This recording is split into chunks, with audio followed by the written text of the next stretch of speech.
Kubamaze kubimenyera bakoze subscribe murabizi ko buri munsi dushyiraho isomo rishyashya mu rurimi rw'icyongereza ndetse n'ikinyarwanda.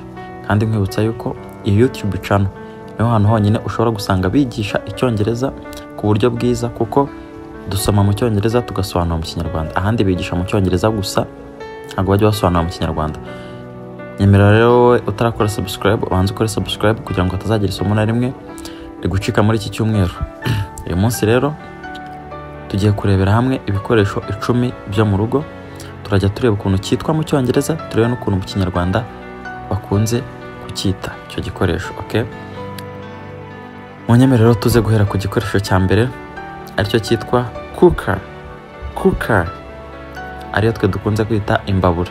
Ariko iyo bavuze cooker kuko abazungu bateye imbere baba bavuze gaze, kandi especially ya yindi ifite ifuru. Okay, ubwo ni imbabura ya kijyambere kuko bo ntabwo bacana kuri turiya tubabura tujyaho amakara. Bateye imbere, bari developed, twebwe turi mu nzira y'amajyambere. Okay, ariko ntibikuraho yuko icyo batekeraho twe tukita imbabura bakacyita cooker. Okay, kabiri closet, akabati. Okay, abenshi mukunze kukita garderobe, abandi bakakita ngo iki sinzi, n'akabati ko muri salamanje buri ukuntu bakita, ariko tukita akabati. Ariko bo byose byitwa closet, yaba akabati k'ibyombo yaba akabati k'imyenda. Mu cyongereza kitwa closet, hanyuma mu kinyarwanda kakitwa nyine akabati. Ahangaha ni muri cya ushobora kuba wagiye gusura abantu ukaba wababwira ngo mpereze ikintu kirimo hariya cyangwa kiri hano, wareba icyo kintu ushaka kuvuga bikakuyobera. Aha turi gufata amasomo kugira ngo tujijuke hatazagira ibikuyobera. Gatanu dishes, ibyombo. Ubwo harimo amadongo, harimo amatasi, harimo amafoke n'ibyombo byose muri rusange byitwa dishes. Okay, niyo mujya mubona amafilime nk'iyo umugabo ari kubwira umugore ati wogeje ibyombo, ukuntu babivuga nyine murabizi. Did you wash the dishes? Wogeje ibyombo. Okay, kane shower rero sinzi ukuntu turazi kwisobanura, nayiburiye ikinyarwanda. Shower ngo ni icyogesho, ariko ntabwo ari icyangwe. Shower reba iyo ugiye muri douche, ka kantu usangamo gacira amazi, ukajya nyine ukishyiraho ukanda ahantu ukajya gacira amazi, niko bita shower. Kara ka muri douche ukanda amazi akajyaza. Okay, kara gacira amazi nyine niko shower. Okay, ntabwo ari icyangwe.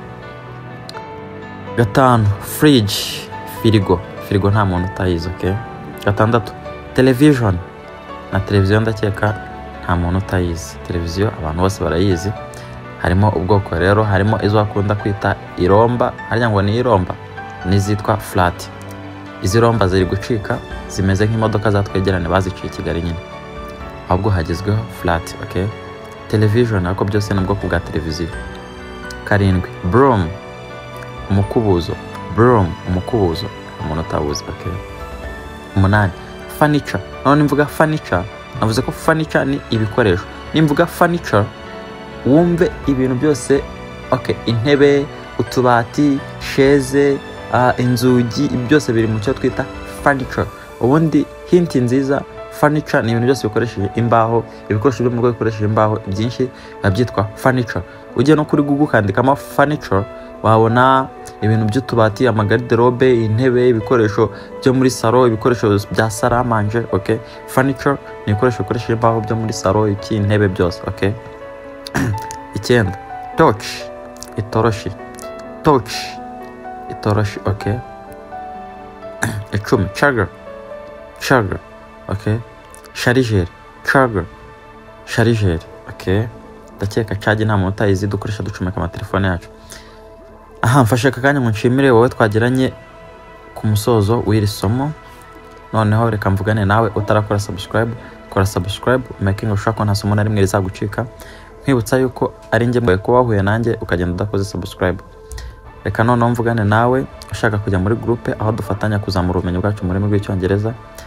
Urandika muri comment I want to join. Ku bantu batazi ikinyarwanda murandikamo ndashaka kujya muri groupe, hanyuma ndabaha link muraza gukoresha mwinjira muri groupe. Turabakunda. Ciao.